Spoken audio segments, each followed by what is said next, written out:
ओम। मंच पर विराजमान मुख्य अतिथि डॉक्टर सत्यपाल सिंह जी, गुरुदेव श्री आचार्य अग्निवर्त जी, मंच पर विराजमान अन्य विशिष्ट अतिथिगण, भाइयों और मातृशक्ति को मेरा सादर प्रणाम। Myself, Dr. Sandeep Kumar Singh. I am the professor of physics and mathematics at J.K. Lakshmipat University in Jaipur, Rajasthan. I have done 4-year works as a research scientist in Sweden. I did my PhD from Belgium in physics. I did my MTech from IIT Madras in industrial mathematics and scientific computing. I did my MSc and BSc in physics from Aligarh Muslim University with specialization in high energy physics and condensed matter physics. I have published more than 25 papers in international journals. If somebody is interested in my papers, this is my Google Scholar account and they can check and they can verify my papers. मैं ये क्यों कर रहा हूँ कि कोई doubt करे कि क्या ये झूठ तो नहीं बोल रहे, ऐसा कुछ नहीं है। आप यहाँ पर गूगल स्कॉलर अकाउंट पर आएं और चेक करें सारे डेटा को। This is also my LinkedIn account. I have uploaded all my BSc, MSc, MTech, PhD certificates are there. You can download and you can also verify with yourself. तो जो topic है हमारी conference का, वैदिक और modern physics, तो हम कुछ मॉडर्न फिजिक्स की प्रॉब्लम यहाँ पर लेंगे और वैदिक फिजिक्स क्या उनको सॉल्यूशन प्रोवाइड करती है उसके बारे में डिस्कस करेंगे। तो पहला जो प्रॉब्लम है वो है सत्य की खोज, the quest for ultimate reality. This is the picture of the famous scientist Stephen Hawkins, जिनको कि 20th सेंचुरी का बेस्ट ब्रेन कहा जाता है। तो उन्होंने, अगर आप इस पैराग्राफ के लास्ट लाइन को जाएंगे, if you believe in science like I do you believe that there are certain laws that are always obeyed. तो ये कह रहे हैं कि अगर आप विज्ञान में अगर विश्वास करते हैं जैसा कि मैं करता हूं, तो there are certain law, physics के लॉ हैं जो कि हमेशा उनका पालन होता है। जैसे पृथ्वी सन के चारों ओर रोटेट कर रही है, तो वो कुछ लॉ है कि वो इक्विलिब्रियम में है बिकॉज ऑफ ग्रेविटेशनल फोर्स और वेलोसिटी, जो अर्थ की वेलोसिटी है, या इलेक्ट्रॉन न्यूक्लियस के चारों ओर रोटेट करते हैं। और देयर आर मेनी लॉज हैं, न्यूटन्स लॉ हैं, थर्मोडायनेमिक्स के लॉ हैं। If you like you can say the laws are the work of God, but that is more a definition of God than a proof of his existence. तो ये कह रहे हैं कि कुछ जो स्पिरिचुअल वाले हैं उन्हीं को वो कहते हैं कि गॉड के लॉ हैं, लेकिन जो मैं कहता हूं कि वो खाली एक डेफिनेशन है और उसके जो गॉड के इसके प्रूफ को वो एग्जिस्टेंस के प्रूफ नहीं करती है, वो कि गॉड कोई एग्जिस्ट नहीं करता, ये खाली एक डेफिनेशन है, गॉड एक डेफिनेशन है। अब मैं यहाँ समझाना चाहता हूँ कि आपको कि ये मॉडर्न साइंस कैसे वर्क करती है, कि ये एनर्जी और फ्रीक्वेंसी का रिलेशन है। E equal to h nu, nu या फ्रीक्वेंसी है, h is the Planck constant, और इसी को हम एच सी अपॉन लेमडा की फॉर्म में लिख सकते हैं। यहाँ लेमडा वेव लेंथ है। फिर हम, फॉर एग्जांपल ये पॉइंट प्रोटॉन है, अगर हम प्रोटॉन के इंटरनल स्ट्रक्चर को जानना चाह रहे हैं कि प्रोटॉन किस किस से मिलकर बना है, तो हम इस पर एक बहुत बड़े एनर्जी से अटैक करते हैं। अगर यहाँ पर एनर्जी ज्यादा है तो वेवलेंथ कम होगी, क्योंकि it is inversely proportional to energy. तो यहाँ वेवलेंथ ज्यादा है, तो यहाँ एनर्जी कम है, तो ये क्या हुआ, ये इसको हिट नहीं किया, ये स्किप हो गया। तो we can not know about this particle. अगर इस पार्टिकल के बारे में ज्यादा जानकारी चाहिए हमें, तो हमें यहाँ पे एनर्जी बढ़ानी होगी ताकि वेवलेंथ कम हो, और वो इसको हिट करेगा इस पार्टिकल को, और इसके इंटरनल स्ट्रक्चर के बारे में हम जान जाएंगे कि प्रोटॉन क्वार्क से मिलकर बना है। अगर हम इसको क्वार्क माने, तो हमें और ज्यादा एनर्जी की जरूरत पड़ेगी इसके इंटरनल स्ट्रक्चर को जानने के लिए। तो क्वार्क के लिए जो एनर्जी की जरूरत है वो है गीगा इलेक्ट्रॉन वोल्ट, जो कि बहुत बड़ी एनर्जी है। इसके लिए बिलियंस ऑफ डॉलर इन्वेस्ट हुए हैं पूरी दुनिया से। और अगर हम क्वार्क का स्ट्रक्चर जानना चाहते हैं, जो कि थ्योरेटिशियन कहते हैं कि स्ट्रिंग से मिलके बने हैं, तो वो खाली थ्योरी है, वो कभी एक्सपेरिमेंटली प्रूफ नहीं हो सकती, क्योंकि इतनी एनर्जी हम प्रोड्यूस नहीं कर सकते।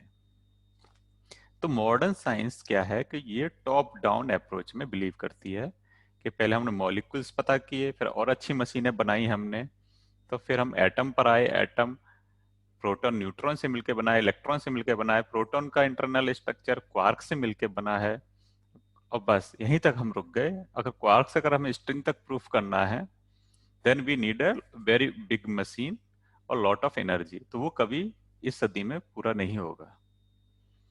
इसलिए ये सारे वैज्ञानिक, स्टीफन हॉकिंस या other scientist, believe that there is some physics of law और there is no god. This is our theory, Vaidik Rashmi theory. We also say okay, हम भी मॉलिक्यूल से मिले, मॉलिक्यूल से छोटा एटम्स है, बेसिक पार्टिकल और क्वांटा है। तो यहां तक तो मॉडर्न फिजिक्स काम कर रही है, और यहां तक फिजिक्स के लॉ काम करते हैं, ये हम भी मानते हैं। लेकिन इससे भी पहले देयर आर 4-5 स्टेप्स कि ये बेसिक पार्टिकल और क्वांटा कहाँ से, किससे मिलके बने हैं। तो ये छंद रश्मियों से मिलके बने हैं, और छंद रश्मियां किससे मिलके बनी है? वो आकाश तत्व से मिलके बनी है। आकाश तत्व किससे मिलके बना है? वो अहंकार महत्व तत्व से मिलके बना है, और उसका निर्माण हुआ है पश्चंती ओम अवस्था से। और प्रारंभिक अवस्था जो यूनिवर्स की है, उसमें कॉन्शियसनेस, जिसको हम ईश्वर, ब्रह्म, विष्णु, शिव, अल्लाह, गॉड, कुछ भी कह सकते हैं, वो है। और प्रकृति है, जो कि मटेरियल फॉर्म है, जिसमें 3 गुण सत, रज, तमस रहते हैं। सत का मीन्स लाइट, एनर्जी, रज का मीन्स एक्टिवनेस, क्रियाशील, और तम का मीन्स इनर्सिया, जड़त्व। तो यहाँ पर मॉडर्न साइंस गलत नहीं है इस सेंस में के जो जहां तक वो जान पाए इंटरनल स्ट्रक्चर को, कि प्रोटॉन क्वार्क तक जिनको जानकारी है, वहां तक तो फिजिक्स के लॉ काम करते ही हैं, ये तो हम भी मानते हैं। लेकिन जो मॉडर्न साइंस की अप्रोच है, एक्सपेरिमेंट से और अंदर तक डिकोड करना है एलिमेंट्री पर पार्टिकल्स को, तो वो उनकी लिमिट तो बंद हो गई। अब क्वार्क से वो नीचे नहीं जा सकते। तो उनका मानना तो यही रहेगा कि गॉड एग्जिस्ट नहीं करता, और खाली there is some laws of physics is there. लेकिन हमारे ऋषि मुनियों ने दूसरी विधि खोजी। वो डीप मेडिटेशन में माइंड की वेव से उन्होंने इस मटेरियल को और ज्यादा पेनिट्रेट किया, उसके अंदर और चले गए, और फिर उन्होंने सारे इस मैकेनिज्म जो को पकड़ा डीप मेडिटेशन स्टेट में। तब उन्होंने पता चला कि यहाँ पर कॉन्शियसनेस का फोर्स है, ब्रह्म की ताकत है, जो कि ओरिजिन है all the life in this universe. लेकिन बिकॉज बिकॉज सारे इंजीनियर और साइंटिस्ट मॉडर्न साइंस पढ़ रहे हैं, उसकी वजह से क्या हुआ है कि नास्तिकतावाद फैल रहा है, और लग्जरी लग्जरी मीन्स भोग विलास फैल रहा है। तो इससे क्या हो रहा है कि the country who is using more energy resources assume more developed. तो वो समझते हैं कि जीवन खाली एक ही बार मिला है, कितनी भी मस्ती करनी है कर लो, कितनी भी एनर्जी का यूज करना है कर लो।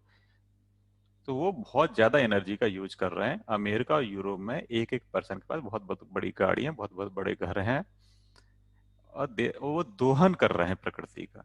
जबकि हमें प्रकृति के साथ सामंजस्य के साथ इक्विलिब्रियम के साथ रहना चाहिए।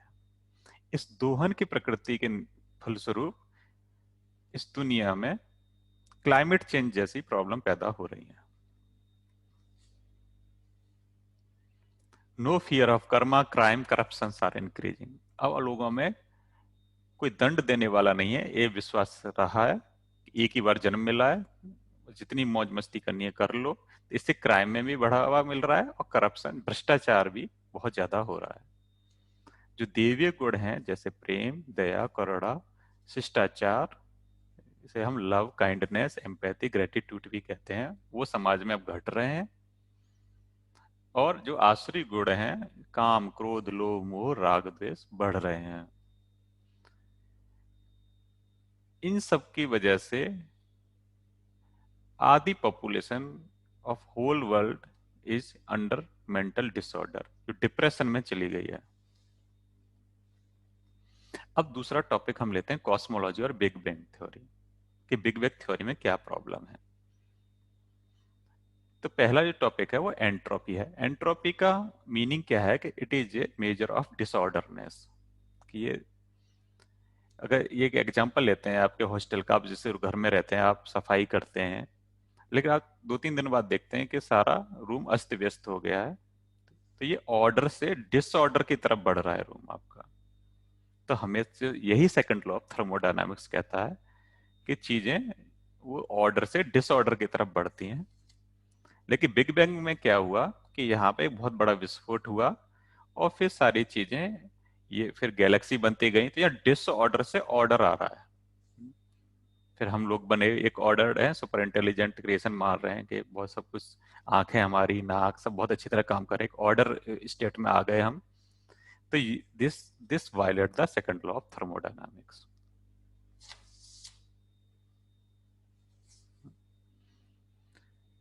कि यहाँ पर डिसऑर्डर से ऑर्डर हो रहा है, जबकि सेकंड लॉ ऑफ थर्मोडायनामिक्स कहता है कि ऑर्डर से हम डिसऑर्डर की तरफ जा रहे हैं।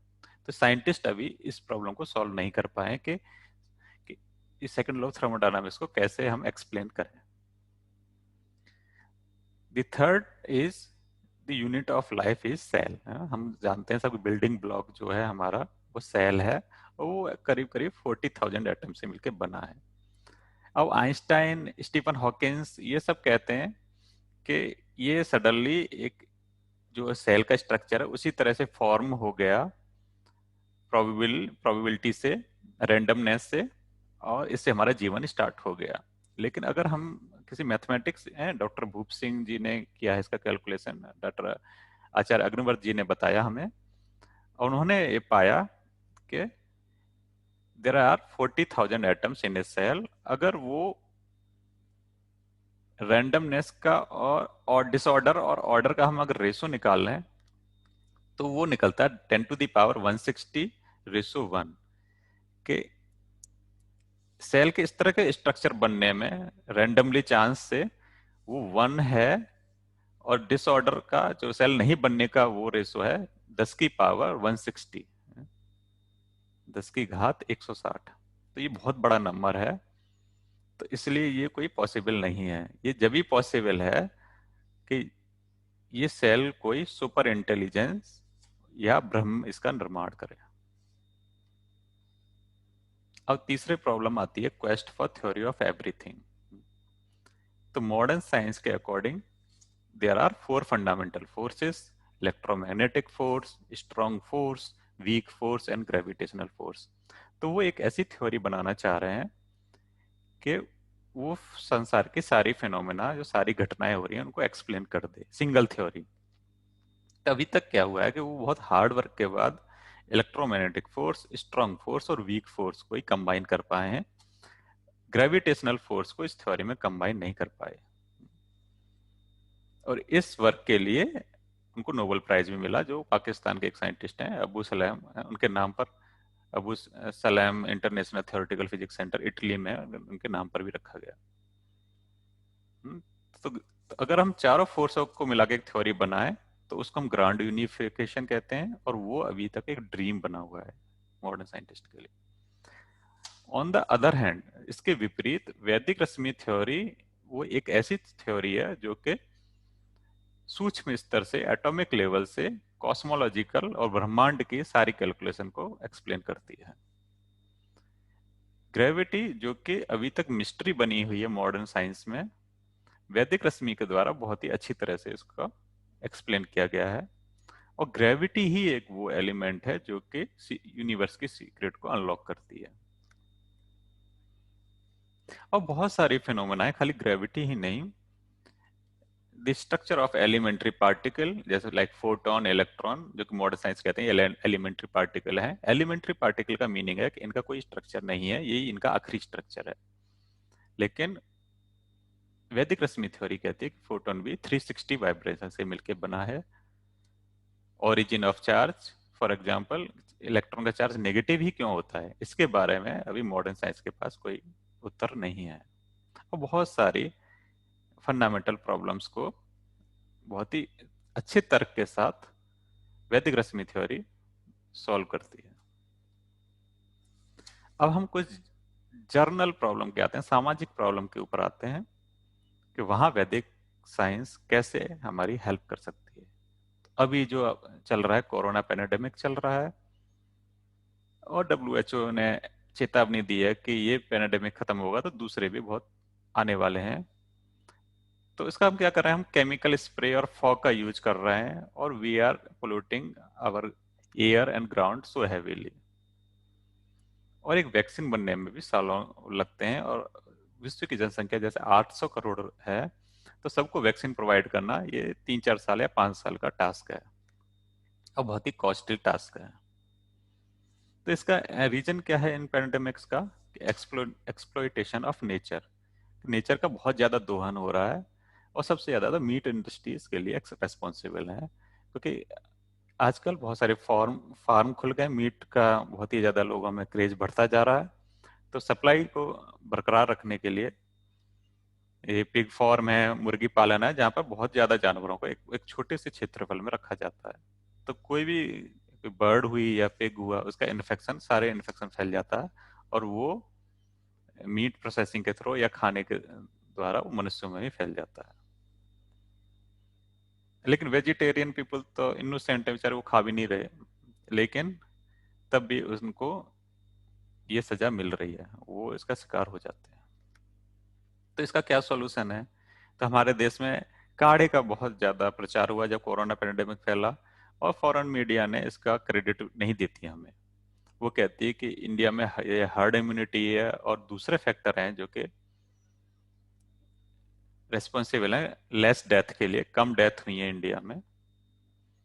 लेकिन हम विश्वास करते हैं कि ये हमारी वैदिक ट्रेडिशन है, हमारी वैदिक लाइफस्टाइल है, जिसकी वजह से इंडिया में कम डेथ हुई है कोरोना से, क्योंकि काढ़ा जो आयुर्वेद है वो हमारे वैदिक लाइफस्टाइल का हिस्सा है। और दूसरा जो कि हमारे ऋषि मुनियों की सबसे बड़ी खोज कही जाएगी, वो थी यज्ञ। वो बेसिकली क्या है, मॉडर्न साइंस में उसको हम नैनो टेक्नोलॉजी कह सकते हैं। जो अग्नि है, घी के द्वारा जलाई हुई अग्नि, उसमें वो ताकत होती है कि वो कोई भी उसमें पदार्थ डालें तो उसे छोटे छोटे टुकड़ों में तोड़ देती है, वो नैनो पार्टिकल्स बना देती है उसके। और नैनो पार्टिकल का सरफेस एरिया उसके ओरिजिनल फॉर्म से बहुत ज्यादा होता है, इसलिए वो बहुत ज्यादा क्रियाशील हो जाता है, रिएक्टिव हो जाता है। फॉर एग्जाम्पल, कोई गिलोय अगर हम डायरेक्ट खाएं तो वो इतना फायदा नहीं पहुंचाएगी, अगर हम उसको यज्ञ में डाल के जला दें तो उसके नैनो पार्टिकल बन जाएंगे, और वो 1,000 या 10,000 गुना ज्यादा पावरफुल हो जाएगी। तो इस प्रकार हम यज्ञ के द्वारा, एक्सरसाइज के द्वारा, योग के द्वारा, प्राणायाम के द्वारा अपने शरीर को इतना मजबूत बना लें कि कोई भी वायरस हम पे अटैक ना करे।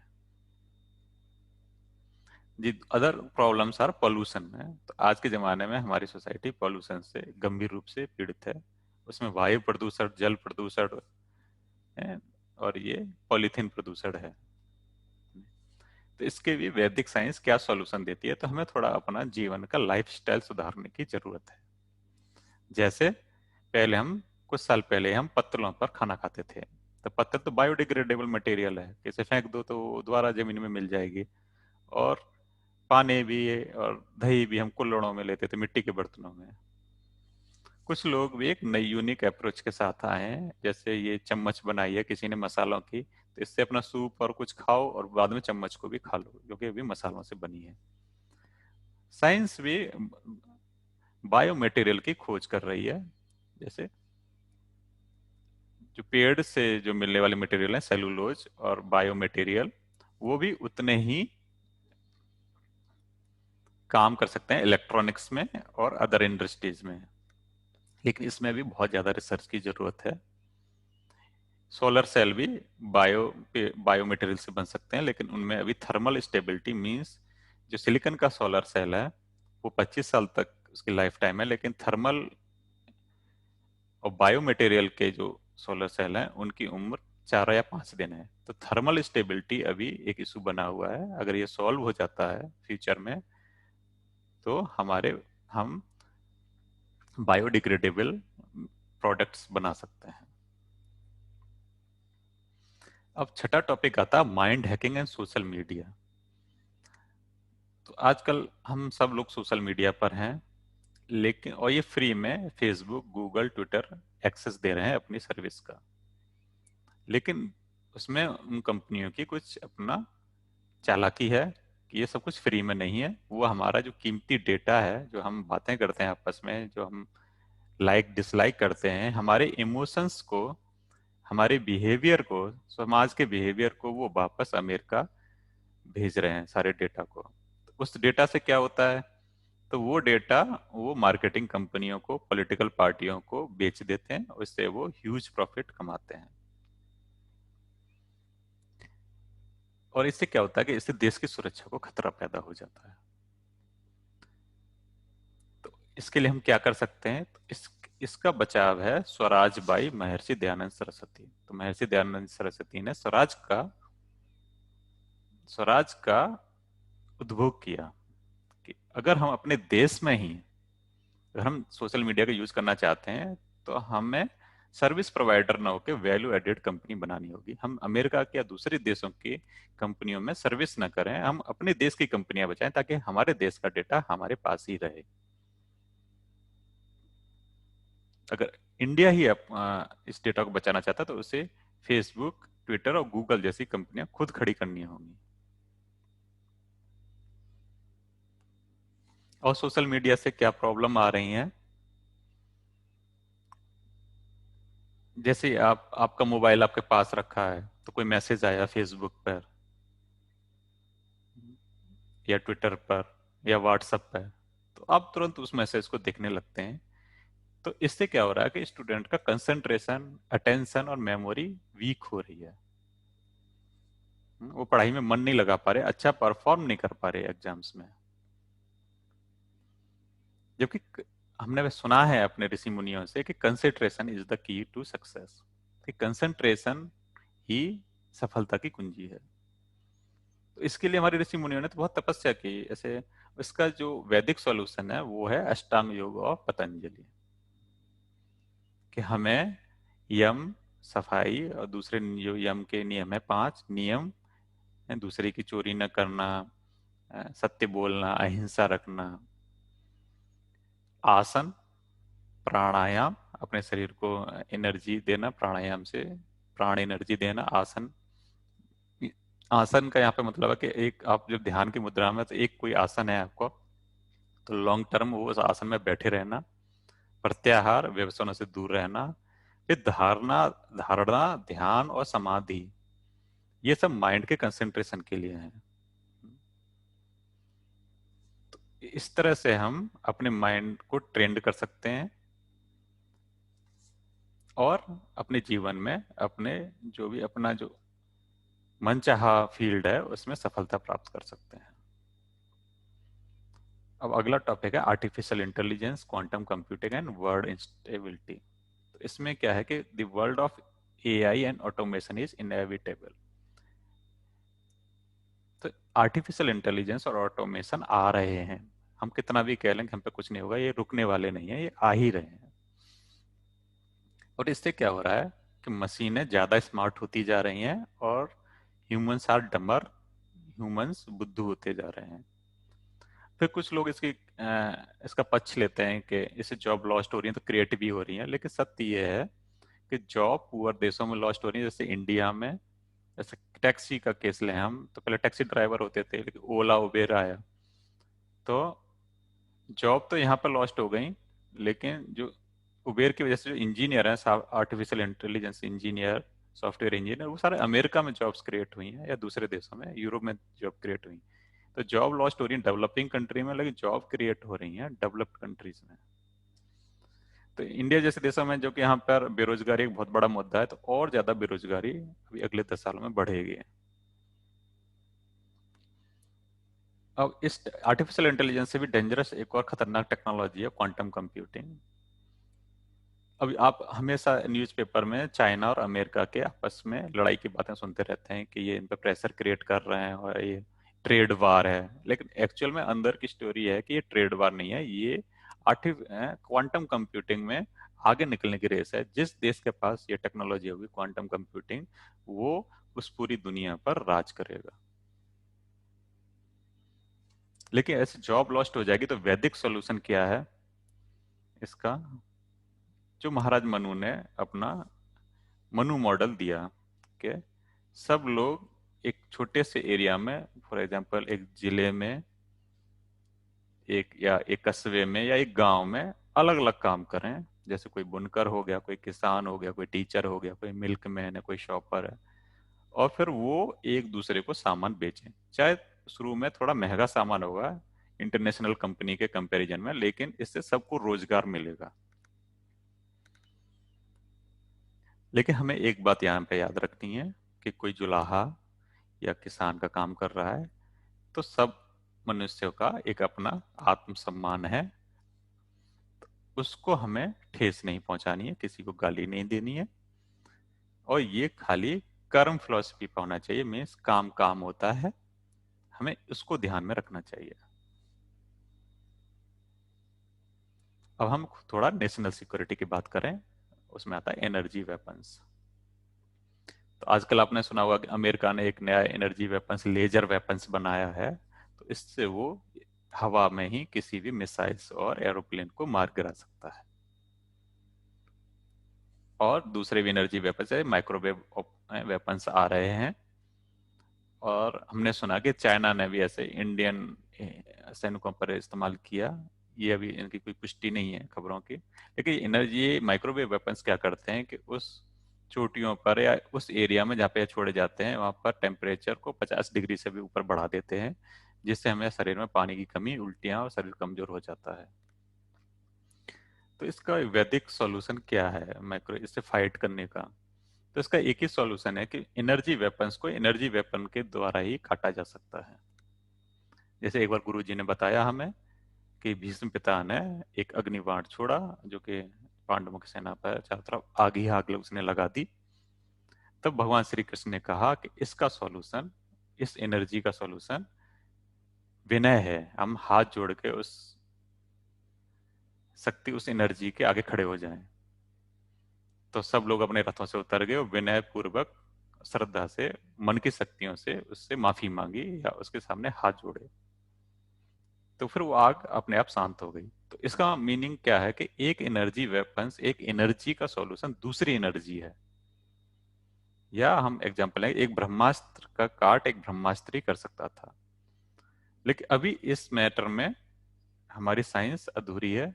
अभी हमें लेजर वेपन्स या माइक्रोवेव वेपन्स का दूसरी एनर्जी कैसे काट करेगी उसके बारे में कोई जानकारी नहीं है। इसलिए हमें वेद विज्ञानालों या वेदों की तरफ जाना चाहिए और हमें डिटेल में इसकी स्टडी करनी चाहिए। अब मैं कुछ पॉइंट वैदिक एग्रीकल्चर पर भी उठाना चाहूंगा। जो आजकल के केमिकल फर्टिलाइजर्स कंपनियां दावा करती हैं कि दुनिया में 800 करोड़ लोग हैं, उनका पेट भरने के लिए हमें केमिकल्स फर्टिलाइजर्स बनाने पड़ते हैं। लेकिन ये केमिकल फर्टिलाइजर्स दुनिया के 2% इलेक्ट्रिसिटी का कंज्यूम करते हैं। और ये प्रैक्टिस भी बहुत पुरानी है, जो 100 साल पुराना मेथड है, लेकिन still it is working in industries. और वैज्ञानिक कहते हैं क्योंकि ये अमोनिया से केमिकल फर्टिलाइजर बनाना एक क्वांटम मैकेनिकल फिनोमेना है, इसके लिए हमें क्वांटम कंप्यूटर की जरूरत पड़ती है। लेकिन हमारे खेतों में केंचुए और दूसरे गाय के गोबर से ये हम पूरा कर सकते हैं अपने देसी खाद के तरीके से। तो दयानंद सरस्वती जी ने एक गौ रक्षा आंदोलन चलाया कि गौ ही इस राष्ट्र को बचा सकती है। और हमारे भाई राकेश उपाध्याय जी ने भी बताया वेदों से कि हम ताजे गोबर से, ताजे गाय के गोबर से, और उसमें थोड़ा सा गुड़ मिला दें और एक ऐसे ड्रम में रख लें, और उससे हम खेतों में ये खाद का उपयोग करें तो उससे हमारे खाद की फसल की वृद्धि बहुत ज्यादा होती है। इस इसके बारे में राकेश उपाध्याय जी अपने विचार आपको बताएंगे। और जो आखिरी टॉपिक में लेता हूँ वो है क्लाइमेट चेंज, क्योंकि हमारे नास्तिकतावाद की वजह से हम बहुत ज्यादा दोहन कर रहे हैं प्रकृति का, इसलिए टेम्परेचर पृथ्वी का बढ़ गया है। उसकी वजह से क्या हो रहा है कि कुछ जगहों पर आग लग रही है, जैसे आपने ऑस्ट्रेलिया और अमेरिका की खबरें सुनी होंगी। कुछ जगह पे सूखा पड़ रहा है, वर्षा अनियमित हो गई है, और उसकी वजह से कुछ जगह पे साइक्लोन आ रहे हैं, जैसे अमेरिका में भी साइक्लोन आते हैं। तो ये प्रेडिक्ट किया गया है कि 2000 इसी तरह से अगर ये क्लाइमेट चेंज पर रोक नहीं हुई तो अंटार्कटिका की सारी बर्फ 2030 से 2050 के बीच में पिघल जाएगी। इससे हमारा सी लेवल बढ़ जाएगा और समुद्र के किनारे जो भी शहर हैं वो सब डूब जाएंगे। लेकिन मॉडर्न साइंटिस्ट यहाँ पर भी कार्बन कैप्चर की बातें करते हैं। वो कहते हैं, एलोन मस्क जो कि दुनिया के सबसे धनी आदमी है और उन्हें इवन एलियंस का भी दर्जा दिया जाता है, उन्होंने अभी घोषणा किया कि वो $100 मिलियन उस इंडस्ट्री को या उस संस्था को देंगे जो कि बेस्ट कार्बन कैप्चर टेक्नोलॉजी बनाएगी।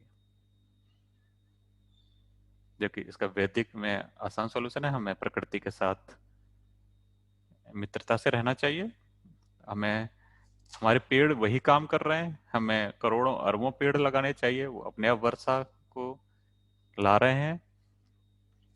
और हमें यज्ञ चिकित्सा पर और काम करना चाहिए कि यज्ञ चिकित्सा जो कि एक थर्मल साइंस है, हम मंत्र का उच्चारण करते हैं, वो एक साउंड साइंस है। किस तरह से यज्ञ की भेदी बनाई जाए वो एक ज्योमेट्री है, मैथमेटिक्स है। और कौन से पदार्थ उसमें यूज किए जाएं, और टाइमिंग संध्या काल ही सबसे इम्पोर्टेंट क्यों है, मॉर्निंग और इवनिंग, इसके बारे में बहुत ज्यादा रिसर्च करने की जरूरत है। धन्यवाद।